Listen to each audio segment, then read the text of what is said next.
BBC news আন্তর্জাতিক সংবাদে আপনাকে স্বাগতম। শুরুতেই সংবাদ শিরোনাম, এরপর বিস্তারিত।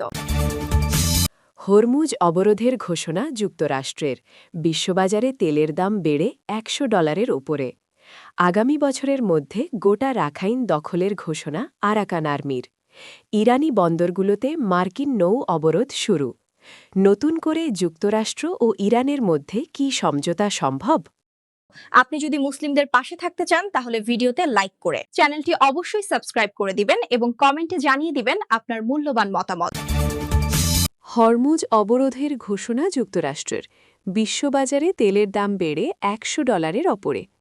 যুক্তরাষ্ট্র ও ইরানের মধ্যে শান্তি আলোচনা ব্যর্থ হবার পর বিশ্ববাজারে তেলের দাম আবারও ঊর্ধ্বমুখী হয়েছে। সোমবার ১৩ এপ্রিল অপরিশোধিত তেলের দাম ৭% বেশি বেড়ে ব্যারেল প্রতি $100 ওঠে। মার্কিন প্রেসিডেন্ট ডোনাল্ড ট্রাম্প ওয়াশিংটন ও তেহরানের মধ্যে আলোচনার ব্যর্থতার পর ইরানের বন্দরে অবরোধ আরোপের নির্দেশ দেন।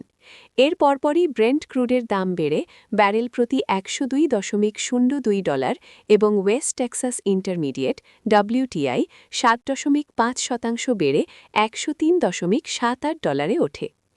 এর আগে গত বুধবার যুক্তরাষ্ট্র ও ইরানের মধ্যে শর্তসাপেক্ষ ২ সপ্তাহের যুদ্ধবিরতি চুক্তির পর হরমুজ প্রণালী খুলে দেওয়ার সম্ভাবনা তৈরি হয়, যার কারণে তেলের দাম $100 নিচে নেমে গিয়েছিল। কিন্তু সর্বশেষ কূটনৈতিক অচলাবস্থায় বৈশ্বিক জ্বালানি সংকট আরও গভীর হওয়ার আশঙ্কা দেখা দিয়েছে। ইরান, যুক্তরাষ্ট্র এবং দখলদার ইসরায়েলের হামলার জবাবে হরমুজ প্রণালীতে জাহাজ চলাচলের বিরুদ্ধে হুমকি দেওয়ার পর উত্তেজনা বৃদ্ধি পায়। এ জলপথ দিয়ে বিশ্বের মোট জ্বালানি পরিবহনের প্রায় ১/৫ প্রবাহিত হয়।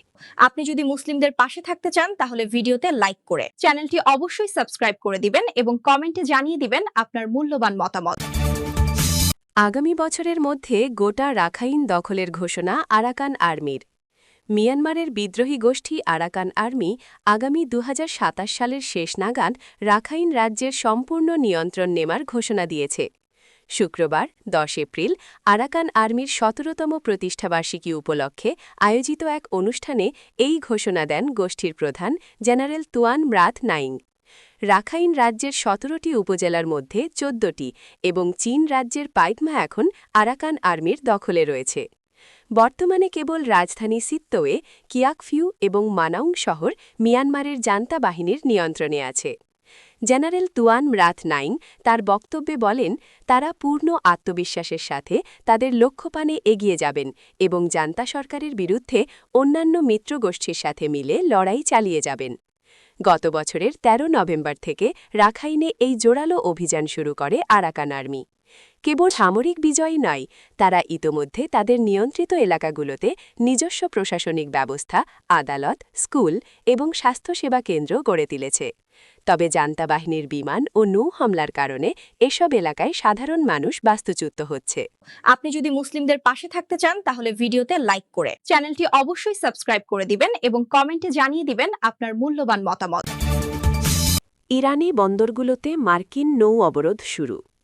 ইরানের গুরুত্বপূর্ণ বন্দরগুলোতে যুক্তরাষ্ট্রের নৌ অবরোধ আনুষ্ঠানিকভাবে শুরু হয়েছে।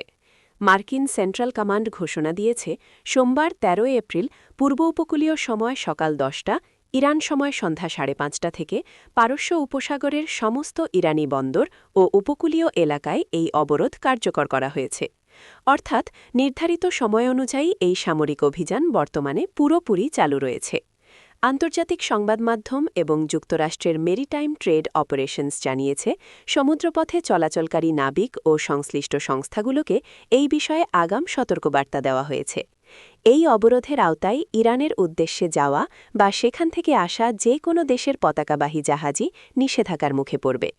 যুক্তরাষ্ট্র স্পষ্ট করে দিয়েছে, যে কোনো জাহাজই এই বিধিনিষেধের বাইরে থাকবে না। তবে ইউকেএমটিও তাদের নোটিশে উল্লেখ করেছে, হরমুজ প্রণালী দিয়ে ইরান বাদে অন্য কোনো দেশের গন্তব্যে যাতায়াতকারী জাহাজের ওপর এই কড়াকড়ি কার্যকর হওয়ার কথা নয়।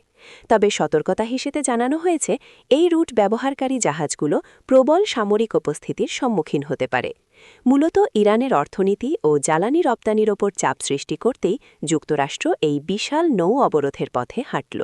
আপনি যদি মুসলিমদের পাশে থাকতে চান তাহলে ভিডিওতে লাইক করে চ্যানেলটি অবশ্যই সাবস্ক্রাইব করে দিবেন এবং কমেন্টে জানিয়ে দিবেন আপনার মূল্যবান মতামত। নতুন করে যুক্তরাষ্ট্র ও ইরানের মধ্যে কি সমঝোতা সম্ভব? পাকিস্তানে অনুষ্ঠিত ঐতিহাসিক আলোচনা ব্যর্থ হওয়া সত্ত্বেও যুক্তরাষ্ট্র ও ইরানের মধ্যে পুনরায় আলোচনার সম্ভাবনা দেখছেন মধ্যপ্রাচ্য বিষয়ক ব্রিটিশ বিশ্লেষক এইচ.এ. হেলিয়ার। গত সপ্তাহান্তে দুই দেশের মধ্যে কোনো চূড়ান্ত সমঝোতা না হলেও বর্তমানে ২ সপ্তাহের একটি সাময়িক যুদ্ধবিরতি চলছে। সিএনএনের এক অনুষ্ঠানে হেলিয়ার জানান, এখন পর্যন্ত বড় ধরনের কোনো যুদ্ধ শুরু না হওয়া সকজিম্ব মঙ্গলজনক এবং আগামী দিনগুলোতে দুই দেশের মধ্যে আরও কয়েক দফা আলোচনার সম্ভাবনা রয়েছে। এর আগে মার্কিন ভাইস প্রেসিডেন্ট জেডি ভ্যান্স জানিয়েছিলেন, পাকিস্তানের দীর্ঘ আলোচনা থেকে ইরানের সাথে কোনো ঐকমত্যে পৌঁছানো সম্ভব হয়নি। এই ব্যর্থতার পরপরই মার্কিন প্রেসিডেন্ট ডোনাল্ড ট্রাম্প ইরানের প্রধান প্রধান তেলবন্দরগুলোতে কঠোর নৌ অবরোধ আরোপ করেন। তবে বিশ্লেষক হেলিয়ার মনে করেন, ট্রাম্পের এই কৌশল হিতে বিপরীত হতে পারে, কারণ ইরানিরা লড়াই করে টিকে থাকতেই বেশি পছন্দ করে।